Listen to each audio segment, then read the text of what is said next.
నామలో బ్రత్మాలు వినంత వేడుకుంటున్నాము మా పరమ తండ్రి.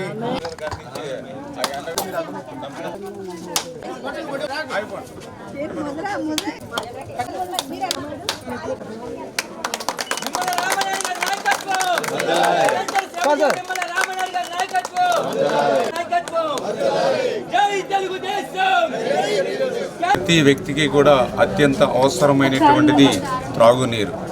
అటువంటి త్రాగునీరు అవసరాలు తీర్చాలి. అందులో పర్టికులర్గా 18వ వార్డు నేను చూసేవాడిని, దళిత వార్డు.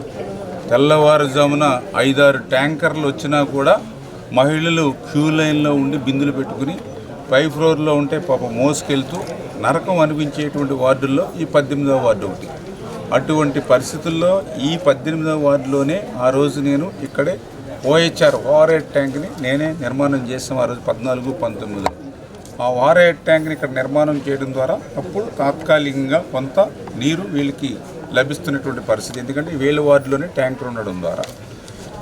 కాకపోతే ఆ ట్యాంకర్ని కట్టాము, కానీ వీళ్ళకి వచ్చేటువంటి పైప్ లైన్లు అన్నీ కూడా ఓల్డ్ పైప్ లైన్స్ అయినాయి.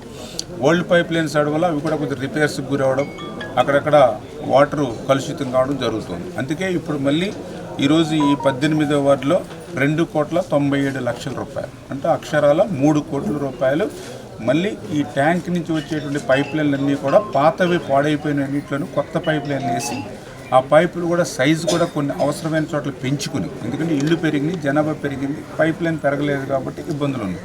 వాటిని కూడా కరెక్ట్ చేయమని చెప్పి ఈ రకంగా ఈ వార్డులన్నింటినీ, అంటే 15వ వార్డు, 16వ వార్డు, 17వ వార్డు, 18వ వార్డు, 20వ వార్డు, 21వ వార్డు వరకు కూడా ఈ పనులు చేసుకోవడానికి ఈరోజు మనం ఇక్కడ ఈ 2,97,00,000 రూపాయల పనికి ఈరోజు మనం శంకుస్థాపన చేశామంటే ఇంత కష్టమైన నష్టమైన డబ్బులు మా దగ్గర, ఎందుకంటే 5 సంవత్సరాలు గత ప్రభుత్వం మొత్తం ఊడ్చేసి వెళ్ళిపోయినా మీకోసం మీ రుణం తీర్చుకోవడం కోసం ఈ 2 ఏళ్ల నుంచి అవిశ్రాంతంగా పనిచేస్తూ ఈ మంచినీటి సమస్య పర్టికులర్గా ఈరోజు కూడా మీ వార్డుల్లో ఈ శంకుస్థాపన చేశామని చెప్పి ఒక్కొక్కటి 1 by 1 ఒక్కొక్కటి చేసుకుంటూ వెళ్తాం మీకోసం మీ రుణం తీర్చుకోవడానికి అని చెప్పి మీ ద్వారా అందరూ కూడా తెలియజేసుకుంటాం.